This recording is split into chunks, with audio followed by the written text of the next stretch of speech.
mandar um zap, tipo, e você não ligou.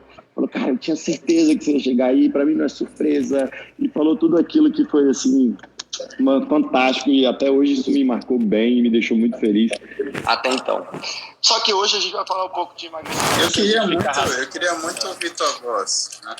Nesse dia eu queria muito ouvir tua voz, Gu, porque apesar de você ter tido uma experiência larga com bodybuilding, apesar de você ter tido experiência excelente com lutador, eu sentia que futebol era uma coisa em você a gente se encontrou no Japão, né? A gente se encontrou no Japão. É verdade, é isso mesmo. Faculdade de lutador, né?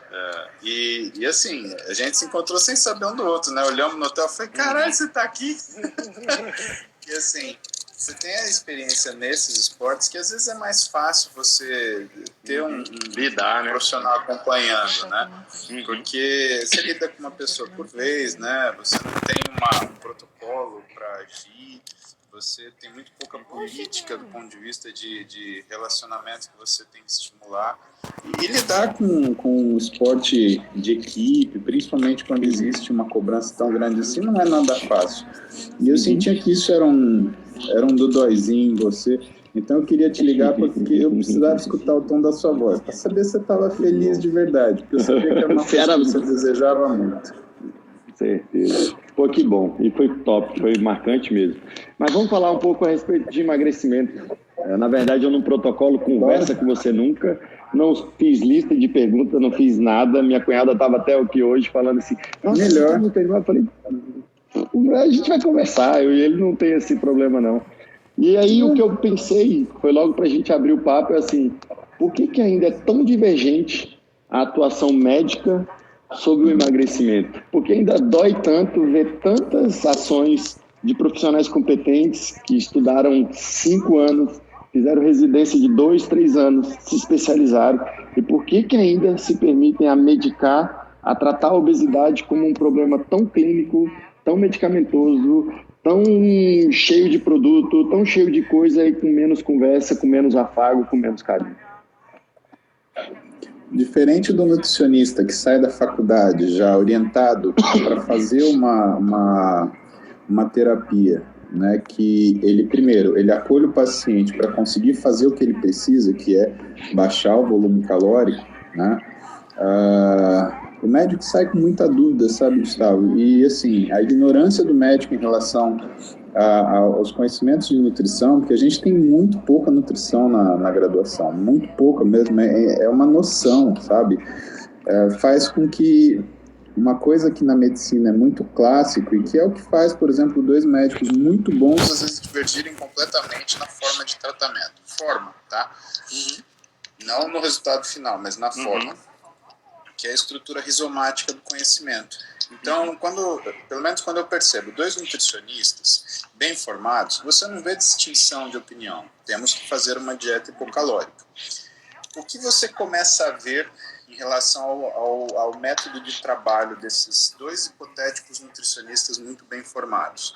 Eles têm abordagens diferentes com o paciente, né? Então, a priori, um pega o paciente e primeiro trabalha o fracionamento alimentar, o outro prefere pegar o paciente e fazer uma dieta qualitativa, sem que o fracionamento ele seja uma coisa presente, porque envolve logística. E assim, todos eles saem das mesmas ferramentas. Infinito, fala. Ó a Clara aqui, ó. Dá tchau pro Dá um beijo. Essa eu vi clarinha, já tá super clara já, né? Porque eu vi clarinha mesmo. Já tá um espigão já. A minha fez 4 ontem já. Jesus Cristo. E o pequeno, o menino? 7. Já tá... Já tá querendo pegar o carro já, né? Já tá pegando a chave escondida.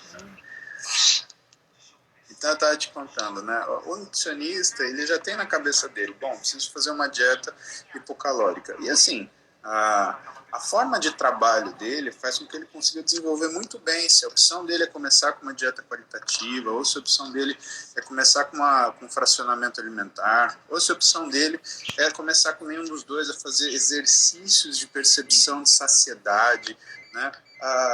Mas ele tem aquilo na cabeça. O médico, ele acaba ele tendo dúvida, porque quando a gente vai falar de medicação no emagrecimento, né, você tem uma série de drogas que trabalham em vias metabólicas completamente diferentes. Você tem drogas cuja via metabólica é basicamente sistema central, mas que causam alteração na função orgânica. E você tem drogas que alteram a função orgânica e que, por um acaso, têm ação do sistema nervoso central. Vou dar um exemplo rápido para você. A sibutramina, por exemplo, ela tem ação do sistema nervoso central, é um antidepressivo tricíclico, que vai fazer com que você tenha diminuição da sensação de fome. Só que, como ela faz a recaptação de catecolaminas, o que acaba acontecendo é que ela pode, existem suspeitas de que ela melhore a função catecolaminérgica induzida pelo sistema nervoso central. Tá? Do outro lado, a gente pega, por exemplo, um análogo de GLP-1. Tá? Vamos pegar uma liraglutida, por exemplo, que é o mais clássico, que foi a primeira droga desenvolvida para fazer isso. A liraglutida, a priori, ela faz com que você diminua a velocidade do trânsito gastrointestinal, o que faz com que você não tenha picos de insulina. Isso tem um efeito positivo na sua resistência periférica à insulina, só que por um acaso, como a insulina no sistema nervoso central é saciadora, ele acaba tirando um pouco o que é a resposta à fome, porque ele melhora a sensação de fome. E é bom deixar claro para o pessoal que a gente tem 3 situações na realidade quando a gente fala de emagrecimento. A primeira delas é a percepção de fome, a segunda delas é a percepção de não fome e a terceira delas é a saciedade. Percepção de não fome e saciedade são coisas diferentes. Você tem drogas que agem nesse e nesse item. Então tem drogas que fazem com que a sensação de fome diminua. Tem drogas que fazem com que a sensação de não fome permaneça. E tem drogas que fazem com que a sensação de saciedade aumente. E existem drogas que elas unem esses caras 2 a 2. Ou a sensação de falta de fome e saciedade, ou a sensação de não fome e diminuição da resposta da fome, ou a sensação de saciedade e diminuição da fome. E é isso que diferencia muito a forma que o médico ele acaba querendo tratar a questões de emagrecimento. Agora, uma coisa que também fica não claro, e que eu faço um esforço tremendo para ensinar os alunos, a gente está tendo agora o Interligas, internacional. Você imagina, eu fui dar aula para 3 ligas de medicina, viraram 302, a gente está com 15 mil inscritos para aula de sábado, e tudo gratuito. Eu cuido dos alunos, cara, como se eu pudesse entregar para mim lá atrás alguém que fizesse isso, entendeu? É quase curar uma ferida minha, Mas eu faço um esforço tremendo para eles entenderem que, na verdade, você trabalha com essa questão de emagrecimento, às vezes de uma forma onde você faz o exame físico do paciente, mas você acaba tratando todo mundo como obeso. Então, o cara que é obeso mórbido, que tem uma série de transtornos metabólicos e centrais, que determinam a forma dele, além de uma doença inflamatória, que às vezes é evidente, ele acaba passando como aquela moça que tem um leve sobrepeso, está nos seus 19% de gordura e queria emagrecer um pouquinho. E isso é o que eu mais me esforço para falar para eles, que o tratamento medicamentoso, ele tem que ser adequado de acordo com a situação que seu paciente está. Então, se você faz um exame físico para prescrever a mesma coisa, você não está trabalhando, você está simplesmente fazando um copiar e colar. Replicando. Então, a diferenciação ela começa justamente no exame físico. Fez seu exame físico, ele tem que ser útil para alguma coisa, ele vai ser útil para isso. Segunda coisa, os de conduta, como é impossível você emagrecer sem uma dieta hipocalórica, com tranquilidade. Porque o pessoal fala, é porque a dieta é cetogênica, porque o jejum tá bom. Então faz o jejum e come 2 sacos de caloria, você não continua obeso. Você vai ser um cara que mais passa mal no mundo, só para comer saco de M&M, Porque realmente não vai fazer diferença nenhuma.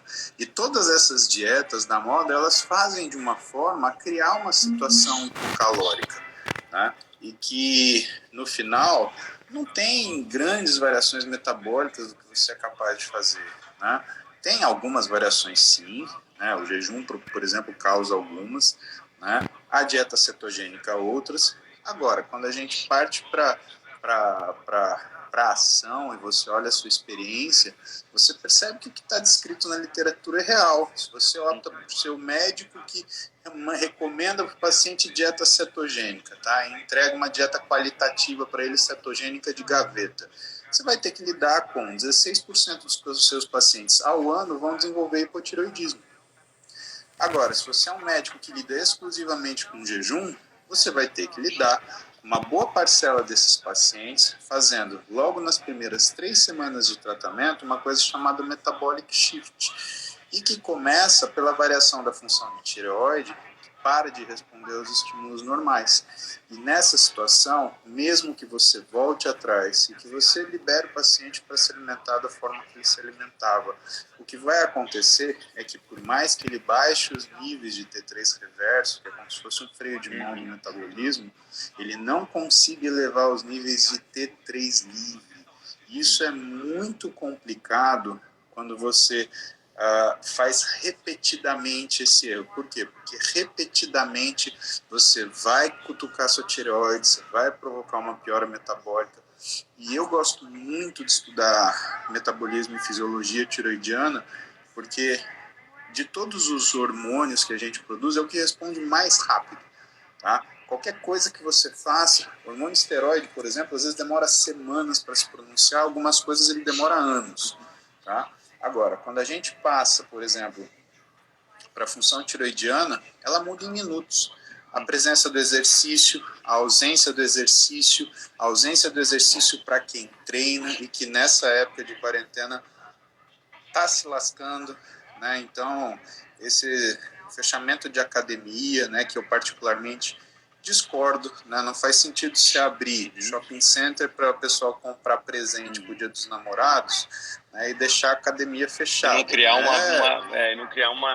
padrão, né? Não criar um padrão para uma coisa que seria tão bem-vinda, né? Tão benéfica. E que, para mim, é claro, né? Quem inventou isso ou não frequenta academia ou tem uma academia própria que pode dispor, né? Então, chato ver isso, né? Mas eu percebo que, assim, a população ela tem sido submetida a muito medo e isso influi, claro, naquilo que acabam se comportando como massa, né? Mas eu estava falando para vocês de metabolic shift e de dieta da moda. Então, essas dietas elas vão fazer com que você tenha uma diminuição no volume calórico, né? E eu acho que o ponto forte, razão pela qual eu trabalho com nutricionista desde o começo da minha carreira, né? Não é porque eu quero fazer as coisas bonitinho ou porque isso é politicamente correto. Cara, se tem uma pessoa que não é politicamente correta, sou eu peido em público, eu falo palavrão, eu mando tomar no cu. Aliás, infelizmente, né, você sabe que o sujeito que inventou a frase vai tomar no cu faleceu hoje, né? Não sei se você está sabendo. Eu esqueci o nome dele, mas depois eu vou te mandar. Não sabia que vai pro cu era tão famoso assim, a ponto de ter até um dia específico que a pessoa que fez não sabia. Eu esqueci o nome dele, né? Na verdade, então a história é a seguinte: o sujeito ele faleceu aos 90, eu não lembro se é 92 ou 96 anos, e ele foi o autor da frase vai tomar no cu, né? Então reza a lenda que ele estava num jogo de futebol também, por isso que eu lembrei isso. E tava com uma frescura, ele tava bebendo água, o amigo dele, vai beber no bico. Aí ele virou pro cara e falou assim, vai tomar no cu então. E aí aquilo virou uma frase na cidade, ele é mineiro, né? E aquele dia... Não, isso aí só pode ser coisa do interior, né? Com certeza isso é coisa do interior, não tem pra... Acros vai fazer